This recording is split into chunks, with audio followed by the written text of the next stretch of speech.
let's pick up on what is playing out in the city of Johannesburg Council. Now that Vasco da Gama was successfully ousted as Speaker through a motion of no confidence, that motion tabled by the Pan-Africanist Congress, and it was supported by the African Independent Congress, and the ultimate result was 136 votes in favor and 132 against the motion, which means that that motion basically succeeded. Now, is the mayor, Dr. Mpho Phalatse, next to face the X? Let's get more context now, and we speak to Colleen Makhubele, who is the chair of chairs at the Johannesburg City Council, but she also doubles up now as the acting speaker of the council now that Vasco da Gama has been booted out.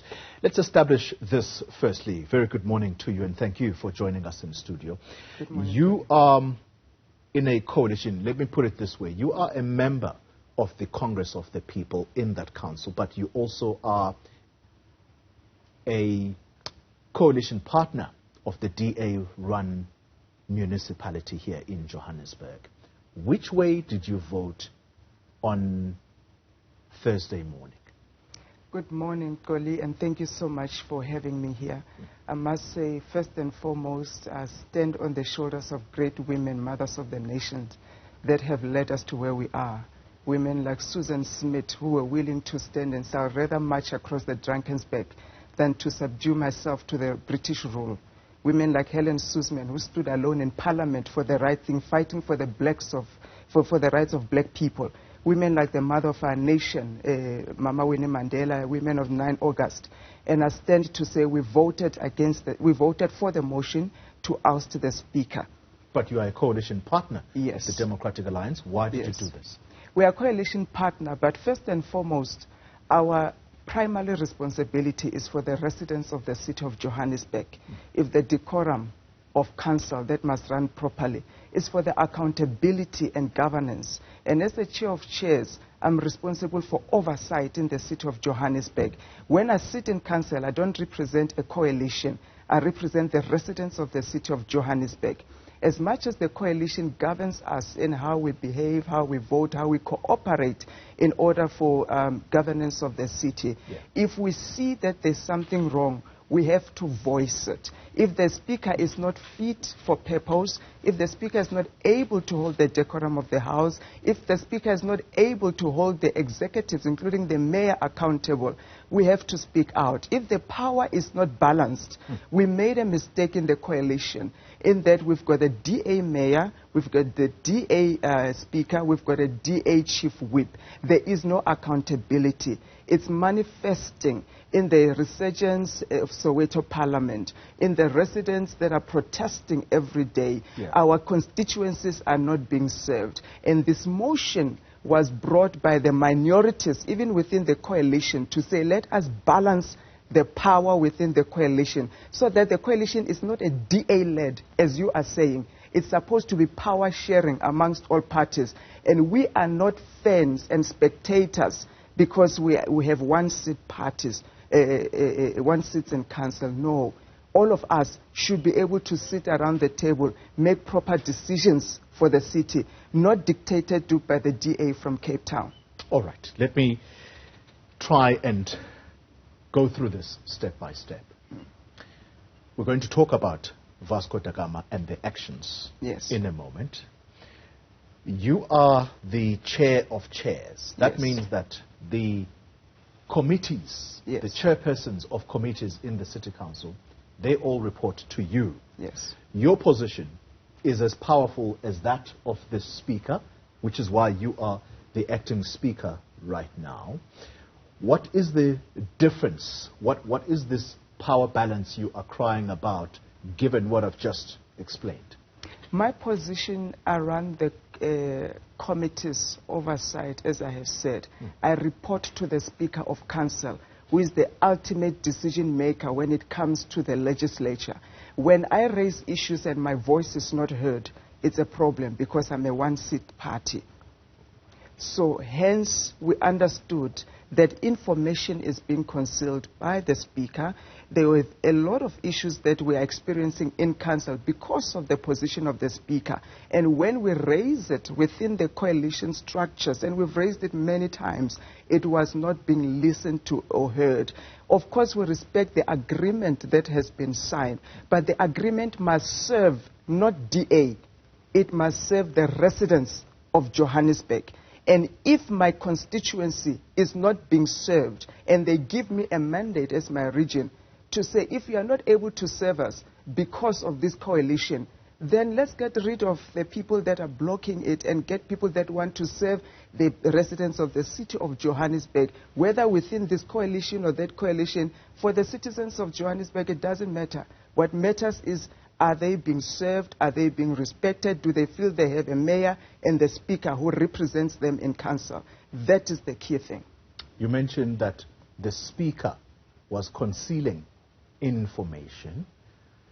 What would have been the purpose of doing that? And are you able to give us at least one example that in your books was the final nail in the coffin of Vasco da Gama and why he had to go?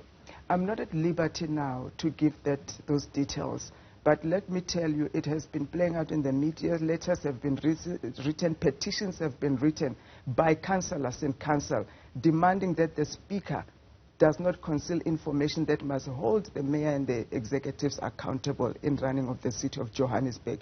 We're part of that petition, so that can be made public at the right time. But at this stage, we felt that the Speaker failed in his duty to be impartial, to lead the legislature, to serve all councillors in order to serve the residents of the city of Joburg. It has nothing to do with the coalition or agreement or etc. It has to do with our primary responsibilities as councillors.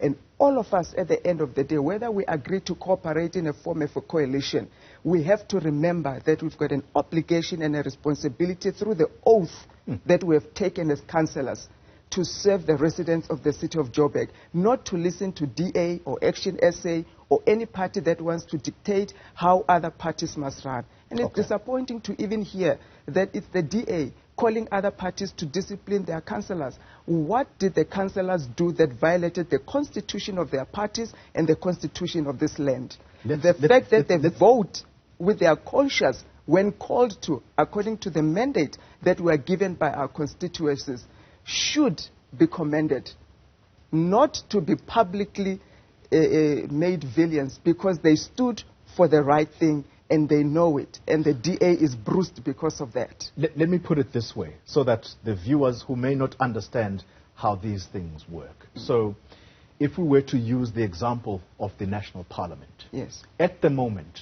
there's a big fight, and it's got to do with President Cyril Ramaphosa being held to account for what has happened at his farm, and the National Assembly is the vehicle or the legislature through which the executive that's run by President Ramaphosa is to be held accountable. And so if we bring it to Johannesburg, you are the people that are supposed to hold the MMCs, who are basically the executive, to account. Are you saying that this Speaker was protecting some of the MMCs, in particular those of the DA, who are possibly engaged in wrongdoing? And if so, what kind of wrongdoing are we talking about? Because the DA says we run clean governments.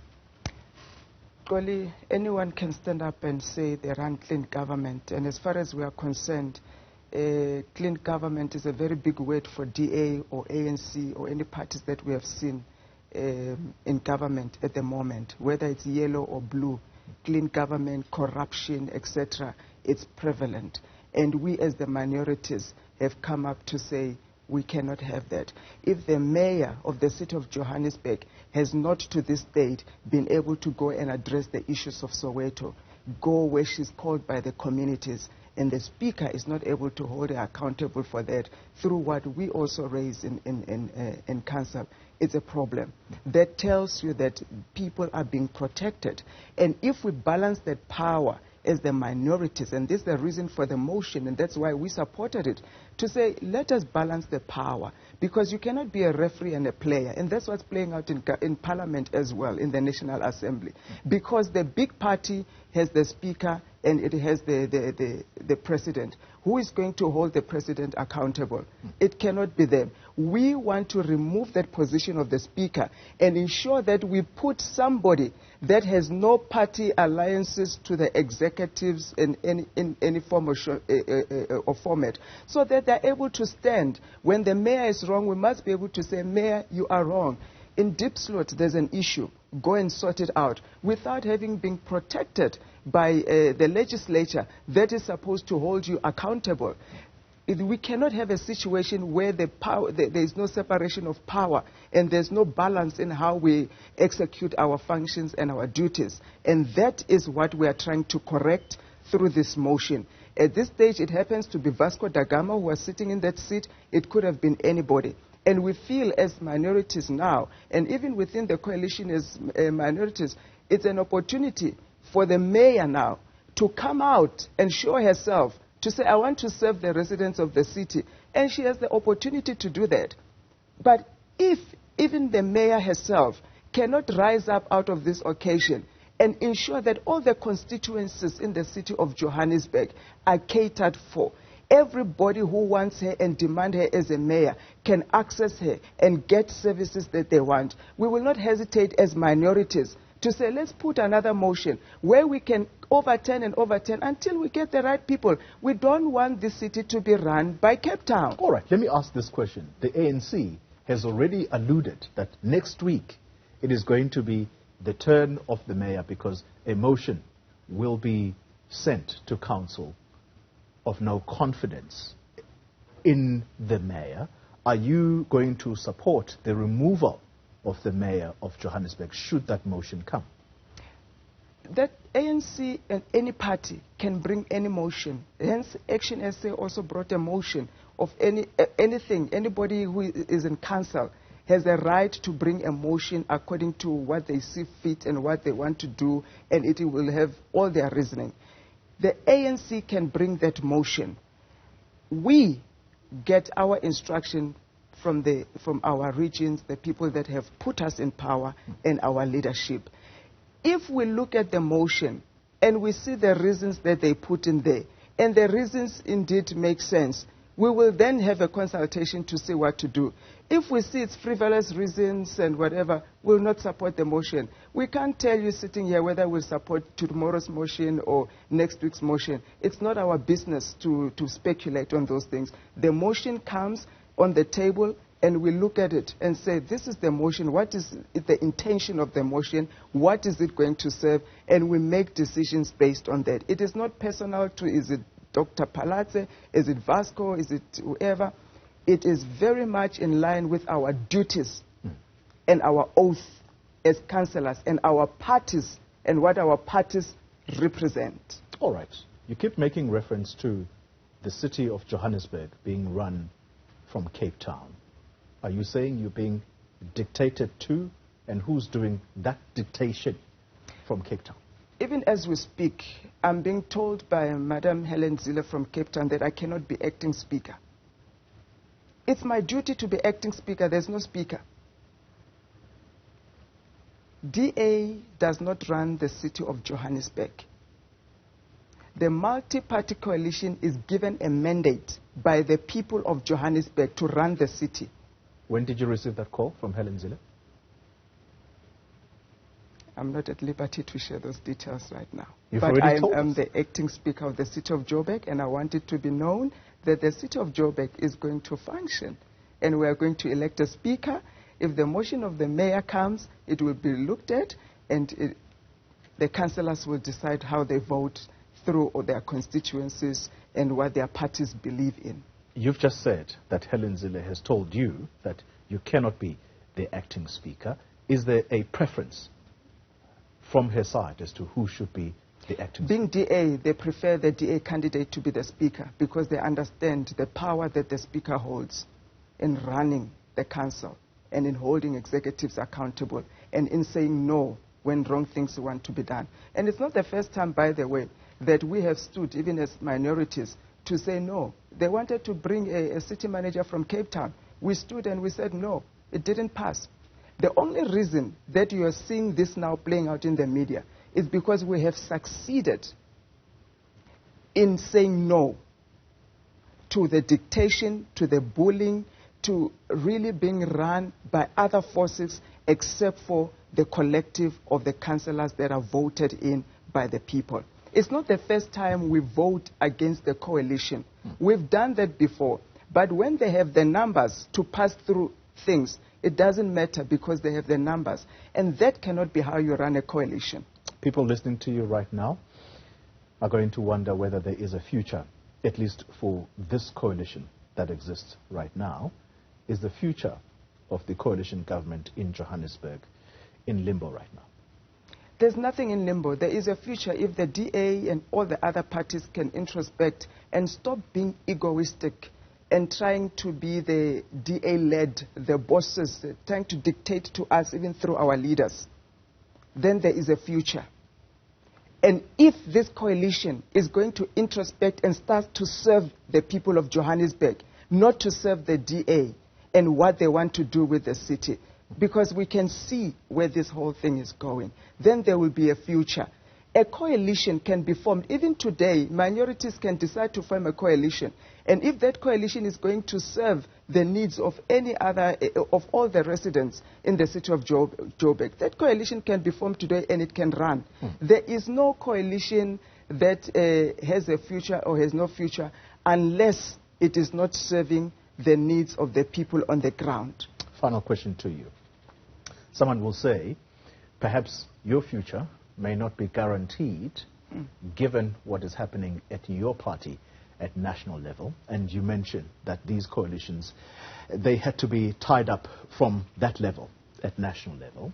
If things are as they are in the Congress of the People, some people may say Helen Zille is perhaps justified for acting the way that she is towards you as a member of the Congress of the People, because your party has become dysfunctional. I wouldn't say it's become dysfunctional. I think in the space where we are as Congress of the People, it's expected when a process of change, when a process of going into elections, and people are fighting for leadership and for positions at the moment. Of course, it could have been handled better. We love our leaders, we respect them all, but we'll sail through this. If you look at history, even DA as it stands, it was a splinter party from fights of National Party in the early 1900s. It's not different from what is happening to COPE right now. So Helen Zille cannot say anything about anybody. There are people are also leaving left, right, and center.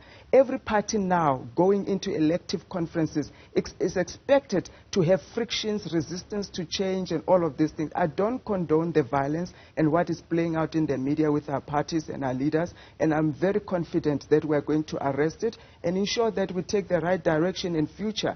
What has happened is unfortunate. We, the children, we, the people that are affected, we truly are embarrassed about it, but we trust in the leadership that they will resolve it. So Helen Zille has nothing to do with that. ANC goes through that. Any party goes through that. When we get through it and elect the fresh and the right leaders, the party will start to take a right direction. And my sitting in council has nothing to do with Helen Zille. I've been democratically elected. The IEC has me there as a councillor that sits there. I can be elected to even be a mayor if needs be. So it has nothing to do with anybody. It is the will of the people and the leadership that I exhibit. And hence I'm sitting here as the acting speaker, and we're going to ensure that the city functions without external dictations. Each and every party must introspect after this. Even our leaders cannot be told by Helen Zille, go and punish your councillors. Cannot be told by Action SA, go and punish your councillors. For violating what? For doing what that was wrong?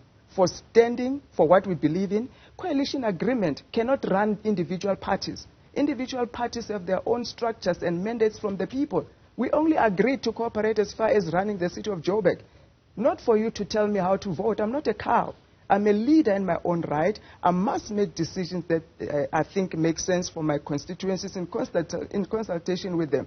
And if it disagrees with the coalition, it allows for that to take different decisions. No problem about that. Colleen Makhubele, let's leave it there. Thank you very much for Thank your you, time. Xoli. I appreciate it. Thank you. Chair of Chairs in the Johannesburg City Council, but also insisting that she is the current Speaker of that council right now. We shall see where things go from here on.